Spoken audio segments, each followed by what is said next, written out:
ሴት ልጅ ነኝ። ብዙ ነገር ነው እየተሰማኝ ያለው። በእናትህ የሚሰማህን ስሜት በስትክክል ንገረኝ አብርሃም፣ በእግዚአብሔር። እኔ ሁሌ እንደዚህ እያለቀስኩ እንድኖር ያንተ ላይፍ እንጂ እኔ ላይፍ አብርሽ በጭነት ነው እንደዚህ አይነት ስሜት እየተሰማህ ያለው አብርሽ። እኔ እኮ ስሜትህን ነው አይደል እንዴ ንገረኝ አልኩህ። እንደዚህ እየደበረህ ነው ያለው ስሜትህን ለምን በዚህ ልክ እየፈራህ ነው ወይስ ምንድን ነው የሚያስፈራህ? ንገረኝ እሺ። ምንድን ነው እየተሰማህ ያለው? አትወደኝም? አታፈቅረኝም? ምንድን ነው እየተሰማህ ያለው? ንገረኝ አብርሃም። እኔ አላሳዝንህም አብርሽ? እኔ አላሳዝንህም ወይ? ስሜትህን በዚህ ልክ ማወቅ ስለፈለግኩኝ አንድ አፈቅርሻለሁ የሚል ቃል ነው በዚህ ልክ የሚከብደው? ምንድን ነው እያስፈራክ ያለው? እሺ ስለ እኔ ስሜት አትጨነቅም? እሷ ምን እያሰበች ነው? ትወደኛለች ወይስ አትወደኝም? ታፈቅረኛለች ወይስ አታፈቅረኝም የሚል ነገር ምንም አያሳስብህም? እኔ ባልወድሽ ኖሮ እስከዛሬ ድረስ እንደዚህ አብሬ መቆየት አልችልም ነበር አይደል? እሺ መውደድና ማፍቀር እኮ ይለያያል አብርሽ አይደል እንዴ? እኔ ደግሞ ይህን ነገር አንድ እስከዛሬ ድረስ ግን አፈቅርሻለሁ የሚል ቃል አልነገርከኝም፣ አላወራህልኝም አይደል? ዋሾ ስሜትን እያየሁኝ እኔስ እየተሞኙ አይነት ስሜት ከተሰማኝስ? እኔስ እንደዚህ አይነት ስሜት ከተሰማኝስ? ቢያንስ አንድ ነገር ተረዳኝና ይሄ ነገር ጥያቄ ከሆነብኝ እኮ አንድ መልስ ለእኔ በቂ ነው አይደል እንዲ አብርሃም? አብርሽ ማወቅ እፈልጋለሁ። እኔ አንተን ስሜት ማወቅ እፈልጋለሁ። በእናትህ ቢያንስ የተሰማህን ነገር ንገረኝ በእግዚአብሔር። እኔም ያንተን ስሜት ማወቅ እፈልጋለሁ እያልኩ ነው እኮ በእግዚአብሔር። አብርሽ ኧረ ተው እባክህ አንገትን ከምደፋ ቁርጡን ንገራት እንዴ። ቆይ ወይ ፈልግሻል ወይ አልፈልግሽም ማለት እኮ ምንድን ነው የሚከብደው እንዴ?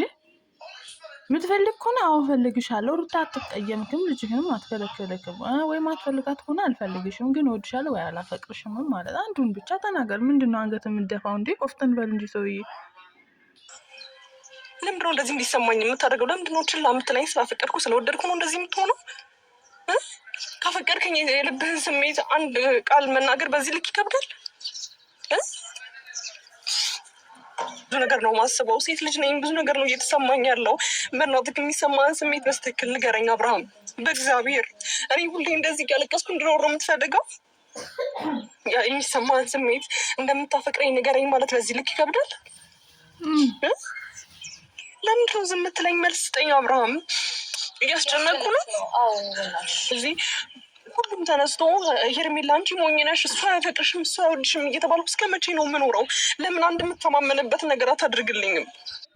ወይኔ የኔ ውድ ሄርሜላ፣ ከዚህ የበለጠ ምን ያደርግሽ? በቃ እንደማይወድሽ እኮ ግልጽ እኮ ነው። ከተግባሩ ማወቅ ትችያለሽ። ከዚህ በፊትም ሩታ ላይ እንደዚህ ነው ያደረገው። ከኔና ከእሷ ምረጥ ብላችሁት ነበረ። ከዚህ በፊት ምንድን ነው ያደረገው? መምረጥ አልፈለገም፣ ትቶ ሄደ። አሁንም ሩታ ነች ያኔ የጠየቀችው፣ በእርግጠኝነት አስታውሳለሁ። ወይ ከኔ ወይ ከሷ ምረጥና ከዛን አንዱን መንገድ ይዘን እንጓዝ ተባለ። ከዛን አንተ መምረጥ አልፈለግክም፣ ጥለህ ሄድክ። አሁን ደግሞ ሄርሜላ ሆነች ጠያቂ። ሄርሜላ ደግሞ ከኔና ከሷ ምረጥ ነው። አሁን እንግዲህ አንዱን ምረጥና ከዛን ከአንዱ ጋር አብረህ ሁን። ኧረ ተው በእግዚአብሔር አብርሽ፣ ምን ሆነ ነው እንዴ? መልስ ስጠኝና ቢያንስ ቁጤን አውቄ ልኖር። በእግዚአብሔር ከዚህ በላይ እንድትሰቃይ ይባት ፍቅድ በእግዚአብሔር ንገረኝ እሺ። መልስ ስጠኝ አብርሃም። በእግዚአብሔር በቃ እኔንም ፕሊስ ተረጅኝ። በቃ ምን ልረዳክ? እሺ እኔ ነገ ልጄን ተላምጄዋለሁ። ልጄን ማየት ይፈልጋሉ። ገባሽ? እሺ እኔ ልጅህን እንዳታይ ከለክልሃለሁ። ሄርሜላ ማናችሁም አልተረዳችሁም። ገባሽ? ልጄን ለማየትም ላለማየትም እዚህ ጋር የምመልሰው መልስ ነው እንትን የሚወስድ ነው ማለት ነው። ስለዚህ በቃ ፕሊስ ተረጅኝ፣ ወይንም ደግሞ ቢያንስ ከራሴ ጋር በደንብ ላስብበትና ከራሴ ጋር አውርቼ ነገ ምላሹ እንደሰጣችኋለሁ። ነገሮች ላይ አግኝቼሽ አወራሻለሁ ሄርሜላ። ምክንያቱም አይችልም ብቻሽን አግኝቼሽ አወራሻለሁ። ህጋዊ መብትህ ነው። ከማልፈልገው ሰው ደግሞ አይደለም የሁሉ ጊዜያት ለአንድ ሰዓትም አብሬ መቆየት ማልፈልግ አይነት ሰው ነኝ እኔ ማለት ነው በባህሪ። ስለዚህ ይህንን ነገር የውስጤን የልቤን እያወቅሽ እስከዛሬ ድረስ ዛሬ ላይ ይህንን ጥያቄ ማንሳት አልነበረብሽም። በዛው በነበርንበት መቀጠል እንችል ነበር። ገባሽ? ዛሬ ላይ ግን ይህን ጥያቄ ማንሳት ብዙ ነገሮችን እንዲበላሽ አድርጓል። ይኸውልሽ እስከ ዛሬ ድረስ ስማኛ እንዴ የተሸነፈ ሰው ሚስጥር አይኖረው ሚስጥር አይኖረው ኧረ አብርሃም ይናገር አይኗ አይደብቀው አይኗ አይደብቀው ምነው ይሄስ መውደድ በኔ ጠነከረ በኔ ጠነከረ